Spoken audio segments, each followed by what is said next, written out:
I get the bands, count the blue cheese, I do that shit for fun. For every meal, I pop a pill, I do that shit so I terrible.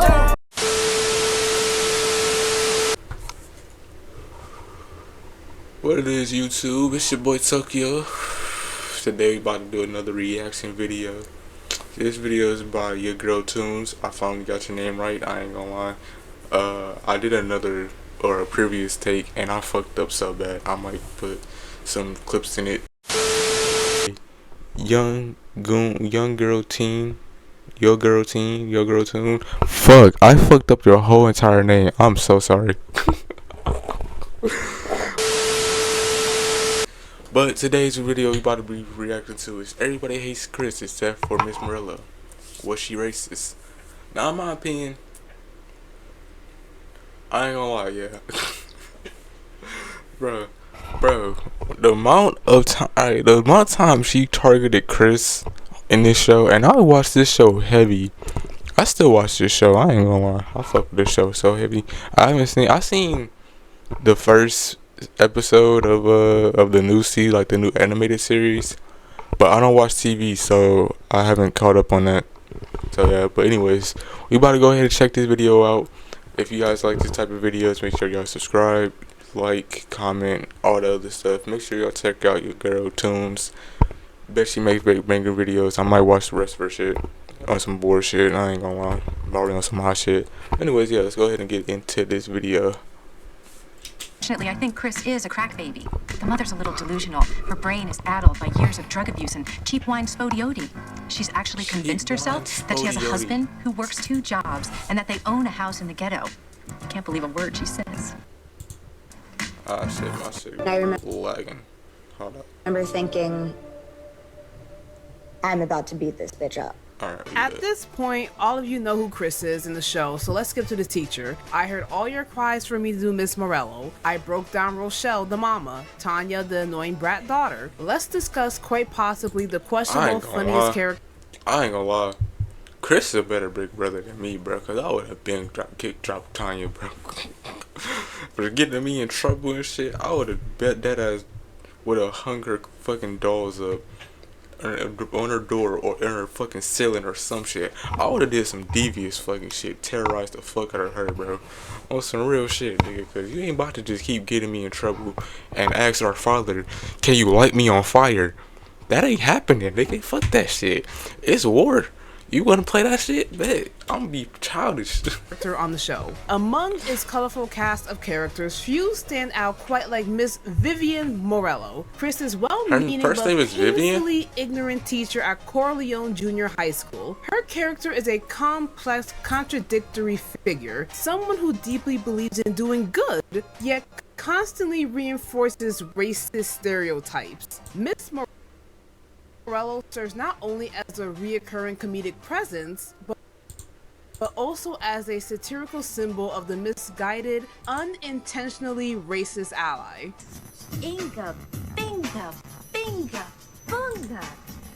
Chris, what tribe are you from? I don't know. Fucking ad. She said it's so much innocence. On the surface, Miss Morello is portrayed as a kind-hearted and supportive teacher. Like, she be going above and beyond for Chris. Kind-hearted. She's a. It's like no, but then you get moments like this. You get moments like this. And it's like, is she for black people? Like what the fuck? But she be saying some outrageous shit. Like. She What the routinely fuck? tries to show encouragement to Chris, often offering advice, giving him special attention, or going out of her way to help him with school matters. She speaks in a warm tone, smiles often, and seems to take genuine interest in Chris's future. In her mind, she is one of the good ones, a person trying to uplift a disadvantaged student. She said she's one of the good ones. Bro, no.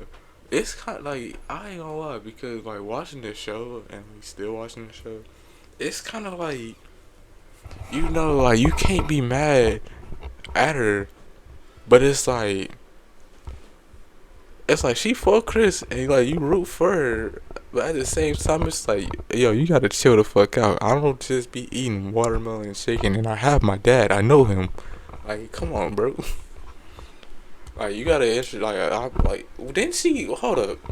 Now that I'm thinking about this shit, you feel me? Cause she went to this nigga's neighborhood.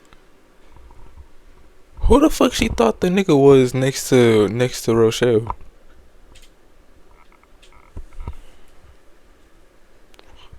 Because she didn't instantly hit on them, but she hit on the lawyer.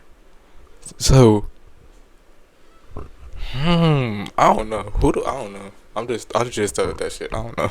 Students. However, this is precisely where the satire begins. Her attempts to be supportive are filtered through a lens of racial bias and stereotypes. While her tone is friendly, her comments are often tone deaf, patronizing, and based on flawed assumptions about Black culture and identity.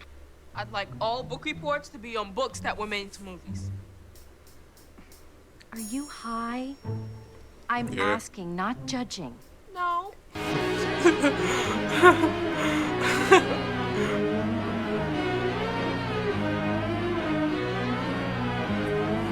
Ms.Morello is not an overt racist in the traditional sense. And what I mean in the traditional sense, because when you think of a racist person, you think of someone in your face, whole body language screams hate. You feel the negative energy coming off of them in waves. But with Ms.Morello, she doesn't express hatred or malice. Rather, her racism is, dare I say, unintentional, paternalistic, and rooted in ignorance. She believes she understands Black people, but her understanding is entirely based on media stereotypes, societal myths, and fetishized representations. Listen to me. The number of times she was thirsting after a Black man is crazy. I mean, I don't blame her. Black don't crack.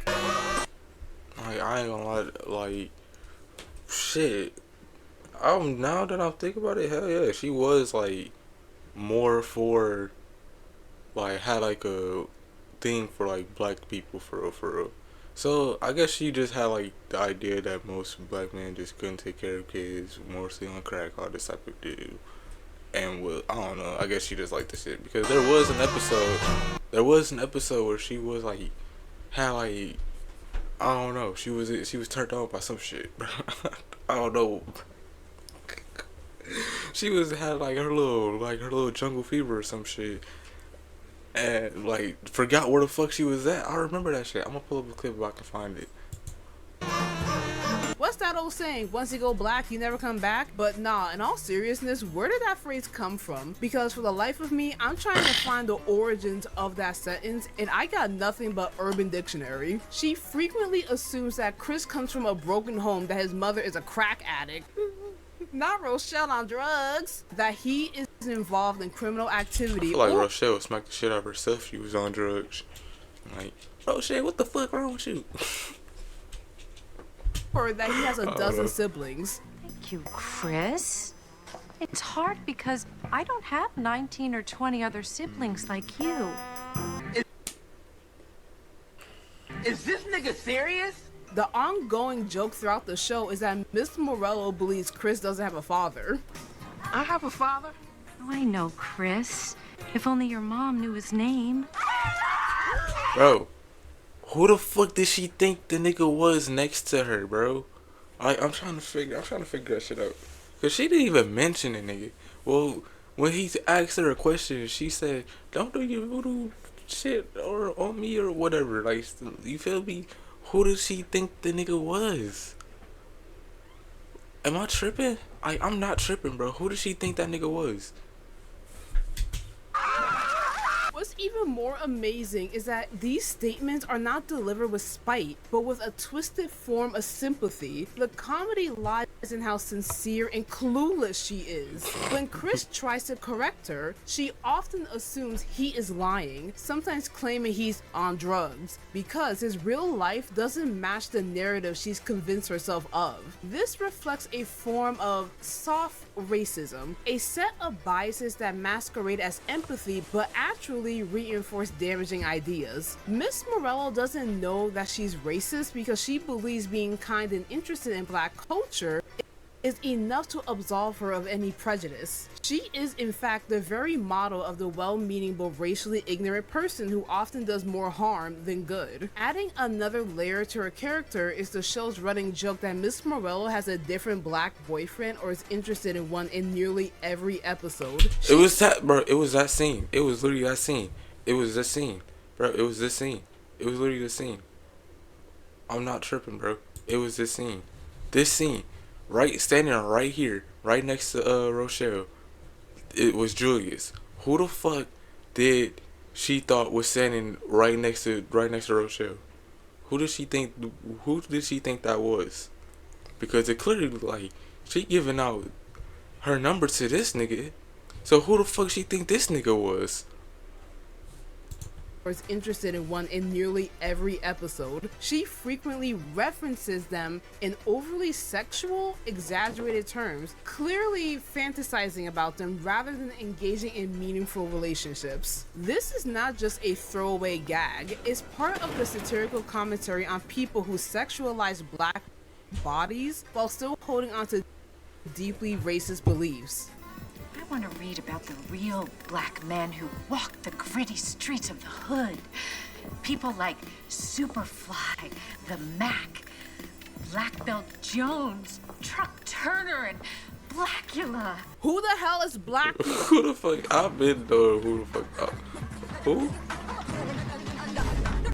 Well, gosh, no wonder I don't know who Blackula is. This movie came out in 1972. 53 years ago. Shit, I don't know who that fuck it is. Listen, I'm a late 90s baby. I'm literally the last of the 90s babies. Apparently, this movie is about an 18th century African prince is transformed into a vampire by Count Dracula, cursed with the name Blackula. You shall be Blackula.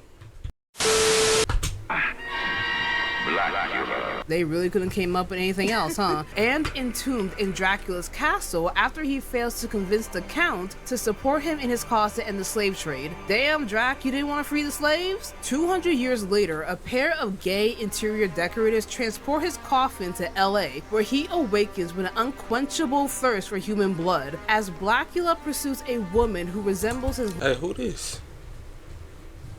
Who this? I need to see like find out what other movie she in. Who that is? long dead wife Luva? Did I say that right? Luva? Her brother-in-law, a pathologist, investigate the string of carnage that follows in the vampire's wake. Wait, why does this movie sound so good to watch all of a sudden? A few moments later. More horrifying than Dracula. What the fuck?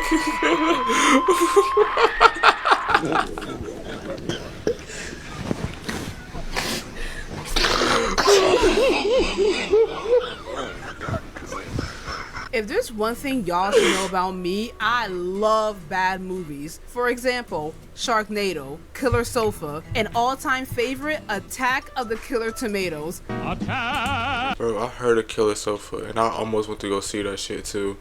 With my dumb ass. I ain't gonna lie, I'm kind of glad I didn't see that shit. Cause what the fuck would I was going to game with? No, if I don't know, bro. Like, I'm kind of glad I didn't watch that shit. I didn't even see what happened in this shit. When I'm like, Killer Sofa, like that sound like some shit that you hear off of a cartoon, bro. Like, dead ass. I'm not even joking, bro. I promise you, that's like some shit you hear off a cartoon. Of the Killer Tomatoes. Like you know, like how they have like they be in the movie theater and like in the background they have like some made up movie, be like some parody or like some made up movie they made up. It literally sound like a made up movie that they just put in the background for a fucking cartoon. I'm not even gonna lie, and you can't say that I'm lying either. Bash you, squish you, mash you, chew you up for brunch, and finish you off. But now that I'm thinking, I might go see that shit. Just for like, I might watch it. Just out of curiosity, to see how that shit is. For dinner or lunch. I am so sorry about that. Let me get back to Ms. Morello. I got distracted so easily. It be like that, bro. I ain't gonna obsession cap. with black men, combined with her assumptions about Chris's background, makes her an example of how attraction or interest in another race does not equate to respect or understanding. This adds depth to her character. She thinks her dating history makes her culturally aware, when in fact it only highlights her shallow engagement with race. Chris Rock's adult narration is essential in exposing Ms. Morello's ignorance to the audience. While Chris the character often tolerates her behavior with silent resignation, Rock's voiceover provides biting sarcasm, frustration, and humor. His commentary flips the narrative, ensuring that the audience sees Ms. Morello not as a savior figure, but as a source of ironic satirical comedy. Every time Ms. Morello says something outlandish, like assuming Chris's father is absent or that his mother is a crackhead. Now listen, as many faults as Rochelle has, we are not going to call her a crackhead. We're not calling her a narration crackhead. deflates her false confidence and highlights how out of touch she truly is. I think Rochelle is far from a crackhead, bro. Probably a rageful mother that's still caring somehow. Like, you just see, like, as Rochelle's a character, you can just tell that she just want to do right for her kids, but she just had to do it as a certain way, bro. And that's how, like, certain mothers really are for real. Because, like, sometimes you do gotta be hard on your kids. I'm not gonna cap. I'm not saying, like, gentle parenting don't work, but sometimes gentle parenting don't work. Like, sometimes you do gotta put your foot down, and it's your child at the end of the day. And I ain't about to let no child run me over in my own house. Like, that's just me if I was a parent. This narrative device ensures that she is the butt of the joke, not Chris. The violence, all set to a jazzy beat.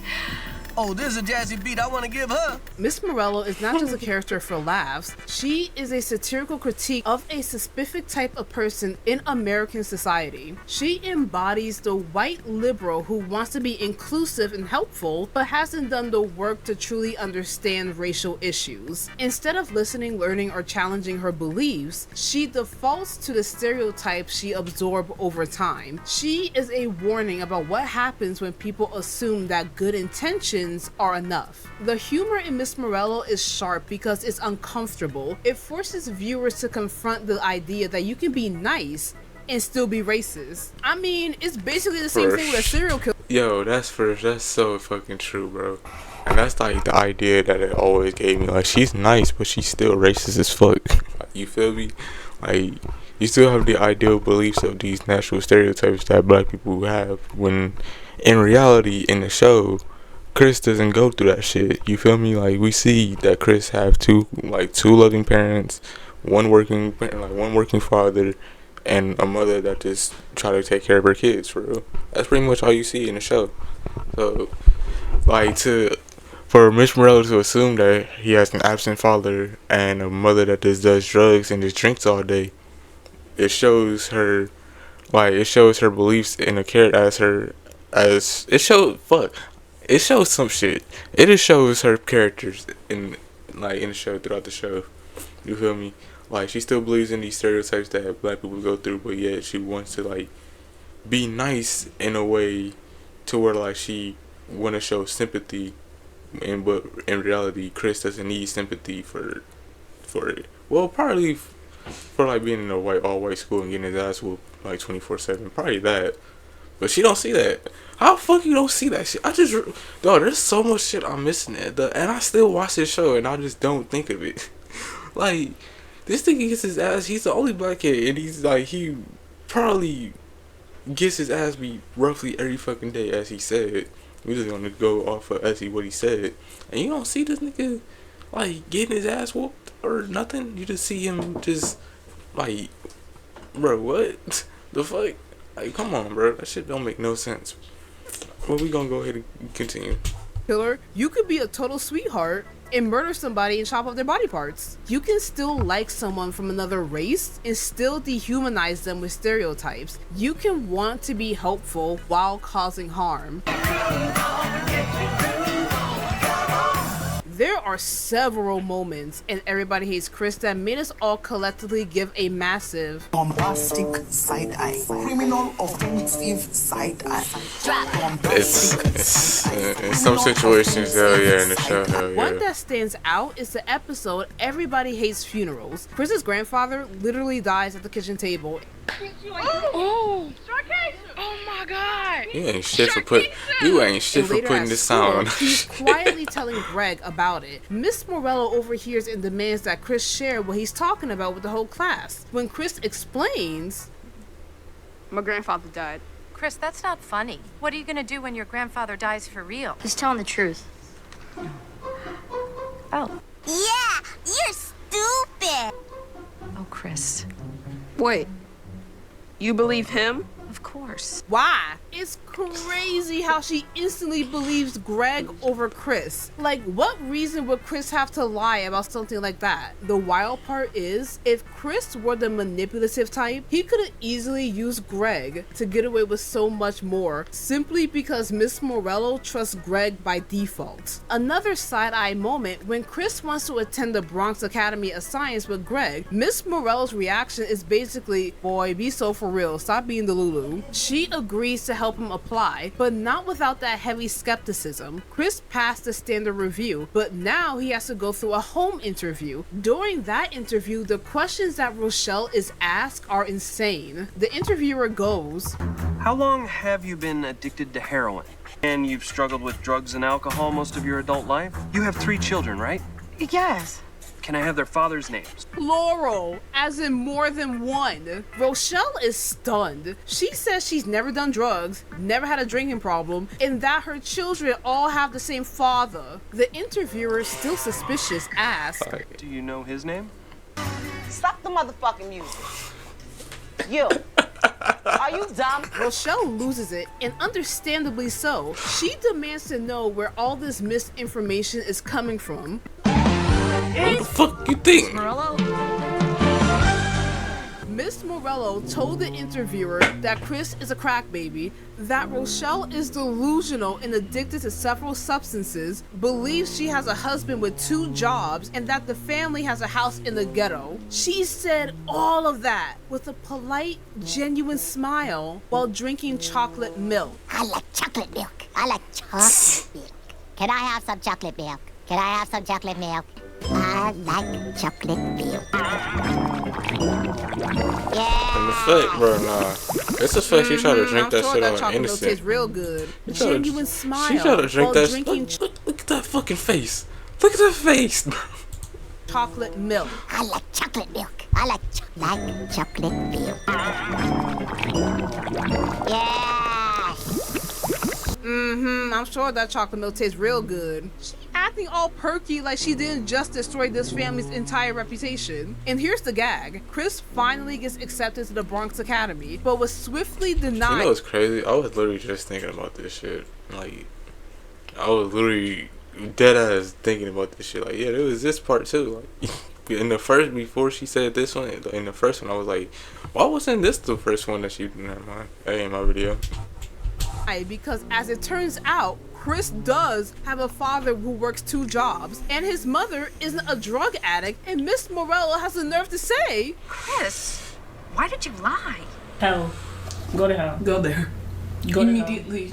Straight. She's literally testing my patience. Is she being so serious right now? I ain't gonna lie, that last girl was kind of chopped, but yeah, go to hell. Not once has Chris ever spoken negatively about his family. That was you! And your mental image of black people. Ms.Morello is so locked in with these stereotypes about black people that even hard facts can't shake them. When Rochelle, a well-spoken professional black woman, says her husband has 2 jobs, Ms.Morello still insists she must be lying, because in Ms.Morello's world, a stable black family contradicts what she knows to be true. This is the core of Ms.Morello's character. She's polite, nurturing, even affectionate towards Chris, but her worldview is fundamentally fundamentally racist. Now listen, she doesn't hate Chris, not at all. I say out of everyone in the entirety of the show, she's the one character who doesn't hate Chris, but she does pity him. That pity is rooted in the belief that he is lesser, and that is what makes her character such an important piece of the show's satire. The humor hits because it's so absurd, but not unrealistic. These scenes aren't just exaggerated comedy, they're reflections of real-life microaggressions and systematic bias. Teachers like Ms.Morello exist. People in positions of power often sincerely think they're helping while reinforcing racial stereotypes, questioning black intelligence, and assuming dysfunction at home. Her character represents those who remain stuck in their biases because they never confront them. They simply assume their empathy protects them from criticism. This also enhances the show's realism. In real life, not everyone has a redemption arc. Some people remain ignorant because their worldview is too comfortable to challenge. Ms.Morello is a comedic exaggeration of that person.